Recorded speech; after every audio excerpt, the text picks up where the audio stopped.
What's up, everyone? Joe Tarnowski with ECRM and RangeMe here again with Dan Mack, founder of Mack Elevation and author of Look Closer. And today we're going to discuss why the smartest person in the room is the room itself. So, Dan, thanks a lot for joining us. This was another blog post that you did for RangeMe. So, you often discuss the importance of having a group of no BS partners, right? Essentially, a group of people that you trust to stay on course, that gives you honest feedback, what you refer to as a brain trust. Can Yeah, you talk a little bit about that? love to, Joe. Two quick stories. So the first story is me, and then other is going to be some research. The story I have is, I lead the Elevation Forum and I lead some different share groups in the industry. We get together all the time talking about leadership and ideas and the customer and how do we be more effective. When I started that group 15 years ago, I was sitting there, and every time I would do a meeting, I thought, I'm going to make this meeting right or wrong, successful or not successful. And I would do so much preparation. And I still do a ton of preparation. But then I had an aha. The aha was no matter how good I was in front of that group, the group was going to make the meeting good, Mhm. not me. And I sincerely mean that. And after 15 years, I think I've done 50 of these forums, Mhm. the group makes the meeting. I was really mistaken. It's a collective group of insights, and it's the power of, can you harness a community? Can you harness the power and the knowledge in a room?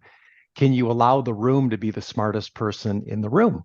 And I think what's interesting about that is it's a reminder you need other people's eyes. And when you can tap into a little group of people that you trust, you're smarter, they whatever you're bringing to the table, they're refining it and they're making it better, and they're helping you see things that you're just way too close to see. That's kind of the essence of it. That's story one. Story two is, I think, what we can learn from Pixar over 20 years has had two failing, and for them it's not even a failure, underperforming pieces of art.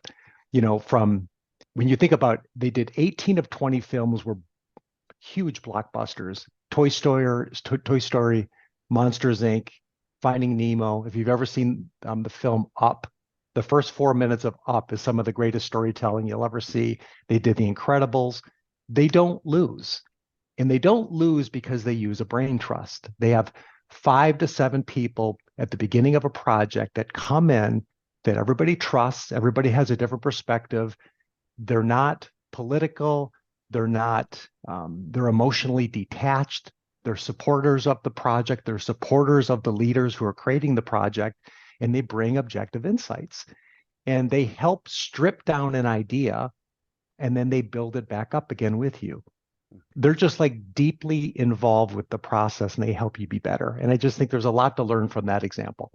Yeah, agree 100%. I mean, I often say that, the reason why I love going to ECRM sessions, especially now that they're in person, is the fact that I'm tapping into all of those brains.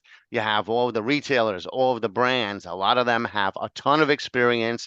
So I get so much out of conversations with them. That's why I do so many video interviews.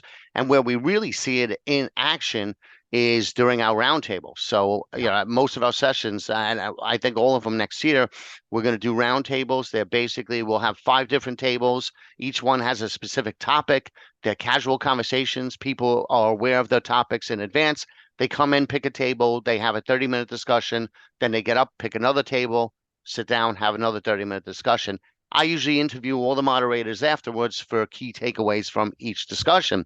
But the beauty of it is, that's so much knowledge in that room that I get so much out of those interviews. And, I always say, like, when I'm moderating a roundtable, um, as much as I love to talk, the best ones, whether it's a roundtable or panel discussion, the best ones are when I speak the least, because Every that time. means they're engaging with each other, and then I just soak it all up. So, So true. So true. yeah, so I see this in action, and that's why I really love this topic.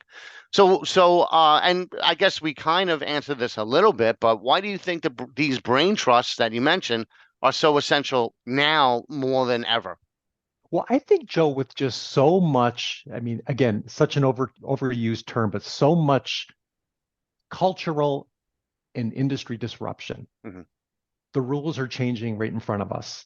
So the idea of having the knowledge to even understand where you should be going, to always think you have that knowledge, is pretty delusional. Mhm. Most people, most leaders are not that coachable, especially when you get to a certain level. And I find that consistently, you start thinking, you start believing in your own press clippings, your momentum. You take more credit for it than you should. You know, most people don't give you honest feedback. 7 in 10 people are very uncomfortable giving negative feedback. Yeah. And then personally, like we've talked about, 95% of people think they're self-aware. They're seeing the playing field, Mhm. but it's really closer to 10%. So you're not seeing clearly. So the reason why it's essential is we must hear from other people. We must be vulnerable now more than ever. And we got to confront our own blind spots, whether it be confirmation bias. Um, you confirm views that are personally important to you. Mhm. In-group bias, you like people, their opinions when they're like you, or if they like you, you affirm them. And then just social proof. Anybody who's got a big title, we seem to think has got all the answers. So we need a group of people to help us cut through that crap. We Yep. need other people's eyes to help us see clearly the road in front of us. That's why it's important.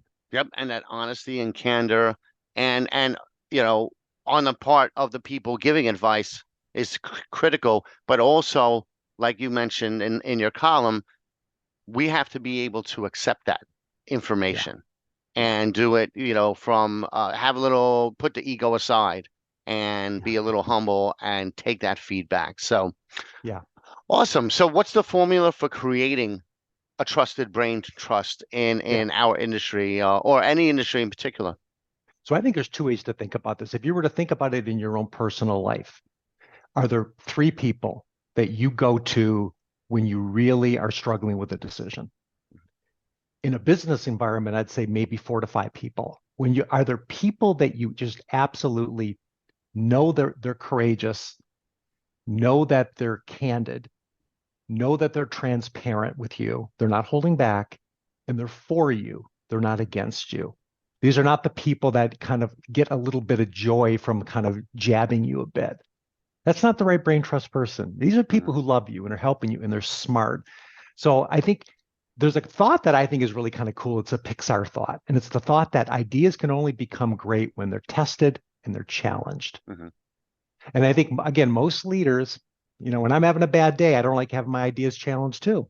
And Yep. I try to fight that feeling because we need people who are courageous and who know how to give you feedback. Um, and I think you bring in people who like to critique the art, not the artist. You Mhm. know what I mean? And it's like, I Yep. think there's something profound about let's critique what we're working on and Yeah. I'm going to help you. I'm not going to critique you because then Mhm. we get triggered and we just get taken off course. So I think the other thing is think about bringing people together who are healthy leaders themselves. Mhm. They're healthy leaders, they're empathetic, and build a little group that is a full brain that brings different attributes to the conversation. Some who are more extroverted, some who are more introverted, some who are more linear and analytic, some who are more interpersonal. Bring the full brain together. And I think the reason why, Joe, it's so important is, I mean, all of us are at times prisoners of our own biases. Mhm. So we need somebody to disrupt us consistently so we can see again the road in front of us more clearly. That's Yep. why. Like Tyson says, everybody's got a plan until they're punched in the face.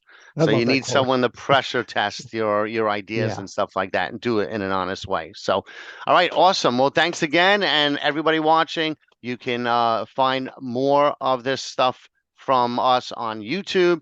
You can see Dan's RangeMe blogs. I think you're up to 5. You've done 5 already. And of course, check out his book, Look Closer. You can find that on Amazon. Thanks a lot, Dan. Always a Thanks, Joe. pleasure.